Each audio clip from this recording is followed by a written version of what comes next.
In 1980, I was living in Kitchener-Waterloo. I was a hairstylist in a successful salon, and I had been in a relationship for nearly a decade, and that relationship ended. The first person that I had intimate relationships with infected me with HIV.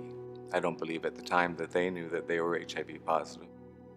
And I was concerned that if my clients found out that I was HIV positive, that, I would, lose my clients, maybe even lose my job. And I actually heard about a clinic that was going to open at McMaster University Hospital.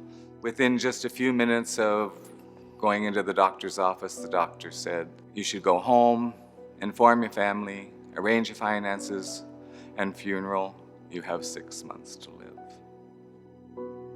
I had started a new relationship, and I had to drive home and tell my partner that I was HIV positive. My new partner didn't want to stick around and wait and see me get sick and die, and so he left.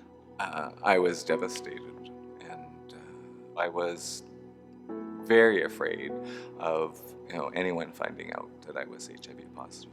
Which, when I think about it now, I'm a gay man who never ever hid the fact that I was gay.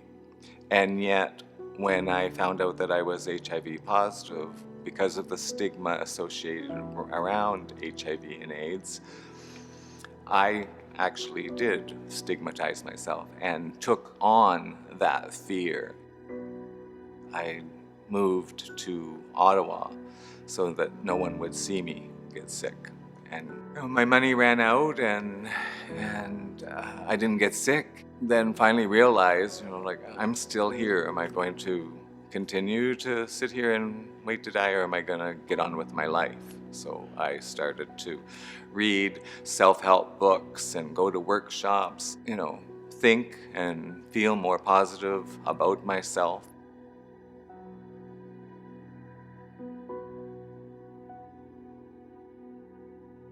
After, being on medications and starting to feel better, one of my friends came and said that she got a job in Vancouver and that her company was, paying to move all her belongings, except she needed to get her car to Vancouver. And I'd been in bed for 4 months, so I said, "I'll drive your car." So her company gave me an American Express Gold card for gas, hotel, and food. And I spent 3 weeks traveling across the United States, staying in hotels and cottages and camps and tents and flying planes and riding in boats and really just healing mentally and emotionally on my journey. And I landed in Vancouver, and while here, I really learned that care here was far superior from what was available in Ontario. Last day, I was on a lookout on the Burrard Street Bridge. I thought about all the different people that I knew that were making a difference. All of those people that were HIV positive and were breaking down the barriers of stigma and discrimination in their own lives as well as for the sake of others. And it came to me that the only difference between them and anybody else was that they were doing something. And so I said, well, when I get home to Ottawa, I'm going to contact the media and let them know that I'm HIV positive, nearly a decade, and healthy. And if I can, I'd like to move to Vancouver.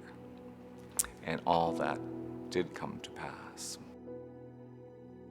It was a breath of fresh air to be out about HIV. I really did start to truly live 100% my own truth. Next thing I knew, I was doing a newspaper article and television on CTV, and one thing led to another. When people found out that I was HIV positive and out about being HIV positive, then I was invited to do different things, and it turned out that I was on the Deanie Petty show for World AIDS Day, so I came out nationally.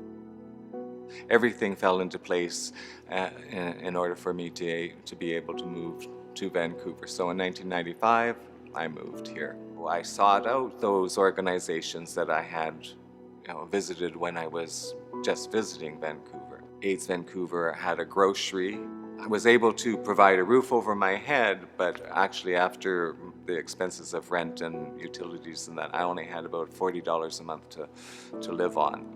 And so I really depended on AIDS Vancouver groceries, which were a mainstay in my house, as well as Friends for Life, as they did breakfast on Mondays, lunch on Wednesdays, and dinner with Mom on Sunday. In 2000, I met my partner, Denny. In 2001, we were married at St. John's United Church. I wouldn't be where I am today if it wasn't for all of the many, many people that are in my life.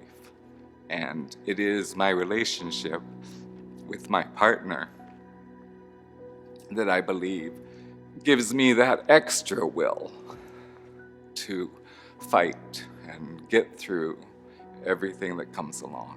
Now, I've been HIV positive for 29 years, and I have been through a lot. I'm 61 years old, and I have been on my deathbed many times. I have chronic health problems that are both related to HIV and the medications. Without Denny, I don't think that I would be alive today. In 2012, I received the Queen Elizabeth II Diamond Jubilee Medal for excellence in the field of HIV/AIDS in Canada.